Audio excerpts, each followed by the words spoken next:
wabarakatuh. Assalamualaikum warahmatullahi wabarakatuh. Kami dari kelompok 3 akan mempresentasikan tentang reception. Sebelumnya, perkenalkan nama saya Alvira. Nama saya Adel. Nama saya Alia. Nama saya Erika. Nama saya Anastasia. Nama saya Yuriski. Di sini saya akan membacakan tentang SOP tamu check-in. Yang pertama, setelah kendaraan datang, tamu akan disambut oleh seorang doorman atau doorboy untuk membukakan pintu, greeting, dan menawarkan untuk membawakan barangnya. Yang kedua, doorboy mengarahkan atau mengantarkan tamu ke reception counter. Yang ketiga, resepsionis memberikan greeting kepada tamu dan menawarkan bantuan. Yang keempat, resepsionis menanyakan apakah tamu sudah melakukan pemesanan kamar atau belum, dan ditanyakan pemesanannya dari perusahaan atau hotel atau travel agent. Yang kelima, menanyakan metode pembayarannya. Yang keenam, mengisi registration form dengan cara meminjam identitas tamu berupa KTP, SIM atau paspor. Yang ketujuh, menyiapkan guest card, key card, dan menerangkan check-out time dan beberapa fasilitas penting lainnya. Yang kedelapan, memberikan breakfast coupon dan menerangkan penggunaannya. Dan yang terakhir, resepsionis mengucapkan selamat beristirahat kepada tamu. Di sini saya akan menjelaskan SOP check-out. Yang pertama, tamu mendatangi FO untuk check-out. Yang kedua, petugas resepsion menelpon departemen housekeeping untuk memberikan informasi bahwa kamar tersebut check-out. Yang ketiga, petugas housekeeping memeriksa kamar apakah ada barang tamu yang tertinggal. Yang keempat, petugas resepsion juga menelpon departemen lain untuk memastikan tidak ada tagihan yang tertinggal, restoran, laundry, dan lain-lain.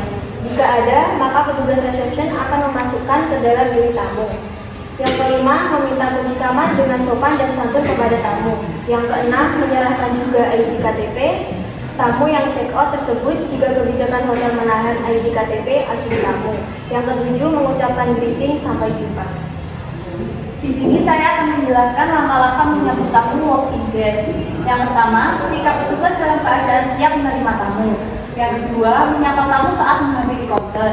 Yang ketiga, tanyakan kepada tamu apakah telah membuat reservasi sebelumnya. Yang keempat, tanyakan kepada tamu keinginan dan kebutuhan yang diperlukan selama menginap di hotel.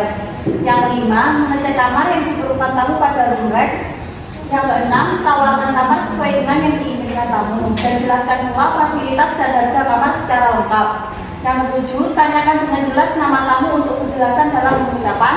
Yang kedelapan, minta uang tamu untuk mengisi formulir registration. Yang kesembilan, tentukan kamar sesuai keinginan tamu. Kesepuluh, selanjutnya petugas mengisi kolom nomor kamar, jumlah orang, tax and service, harga kamar, dan inisial petugas. Yang ke-11, tanyakan metode pembayaran yang digunakan dan permintaan khusus selama menginap di hotel. 12, cek ulang apakah kamar sudah siap digunakan. Yang ke-13, berikan informasi mengenai fasilitas dan produk hotel yang tersedia. 14, bacakan dan jelaskan kartu tamu guest card kepada tamu tentang informasi yang terdapat di dalamnya adalah guest name, room number, arrival and departure date, room rate, guest speak method. Yang ke-15, panggilan bellboy untuk mengantar tamu ke kamar. Serahkan kartu dan kunci kamar ke bellboy. Yang 16, mengucapkan salam istirahat sebagai akhir registrasi. Itu yang 17, setelah tamu menuju ke kamar, selanjutnya petugas mengisi dan melengkapi formulir kedatangan, daftar A, guest bill, dan room rate slip. Beberapa jenis-jenis log. 1.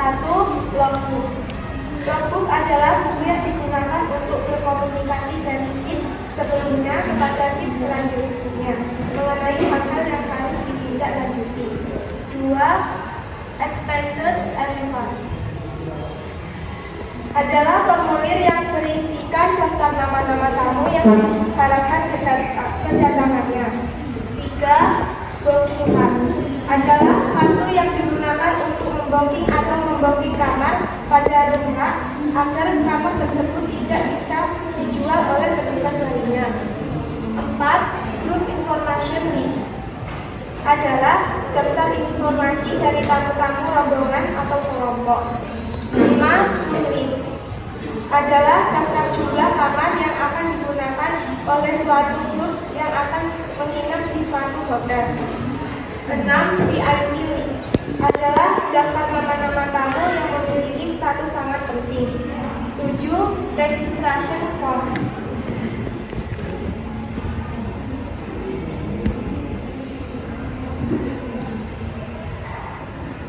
8. Guest bill adalah nota yang berisikan jumlah tagihan yang harus dibayarkan oleh tamu. 9. Arrival and departure book adalah buku yang berisikan informasi kedatangan dan keberangkatan tamu. 10. Room and rent charge form adalah formulir yang berupa daftar yang berisikan perubahan harga-harga kamar. Selanjutnya, late check-out notice adalah daftar peringatan mengenai tamu yang terlambat check-out. Selanjutnya, verification of departure date form adalah formulir yang digunakan untuk memverifikasi tanggal keberangkatan tamu. Selanjutnya, guest in the house adalah daftar nama-nama tamu yang menginap di suatu hotel yang diurutkan berdasarkan nama atau nomor kamar. Selanjutnya, room report adalah formulir yang digunakan untuk mencatat dan melaporkan status-status kamar. Selanjutnya, room house count sheet adalah lembar yang digunakan untuk menghitung jumlah kamar yang tersedia yang disusun berdasarkan kelompoknya. Selanjutnya, room sale recapitulation form adalah formulir yang berisi rekapitulasi penjualan kamar. Dan yang terakhir ada room discrepancy report adalah daftar kamar-kamar yang terdapat perbedaan status dari housekeeping dan front desk. Untuk selanjutnya, berikut contoh from reception yang biasanya ada di reception. Untuk yang selanjutnya, alat-alat yang biasa digunakan di reception. Yang pertama, alat tulis, contohnya itu pulpen, biasanya untuk mengisi registrasi pada tamu. Untuk yang kedua, breakfast coupon, biasanya digunakan diserahkan kepada tamu untuk breakfast keesokan harinya dan diserahkan kepada restoran. Untuk yang selanjutnya, trip, gunanya untuk meringkas semua dokumen tamu agar tidak tercampur dengan tamu-tamu yang lainnya. Yang berikutnya, guest card merupakan tanda identitas tamu telah menginap di hotel tersebut. Kita yang selanjutnya, pera adalah tempat untuk menyimpan semua kunci kamar. Yang berikutnya, Keycard digunakan untuk memasuki suatu kamar tamu.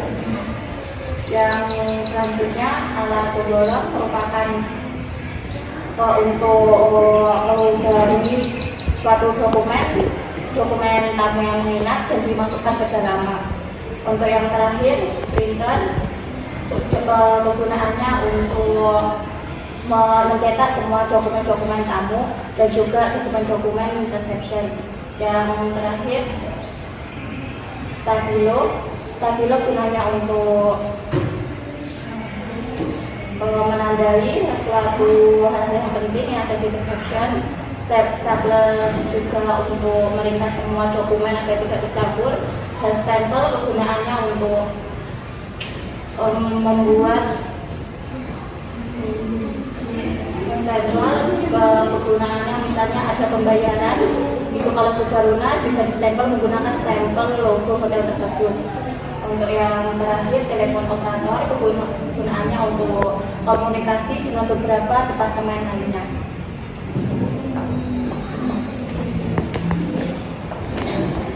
Sekian presentasi dari kelompok kami. Terima kasih. Wassalamualaikum warahmatullahi wabarakatuh.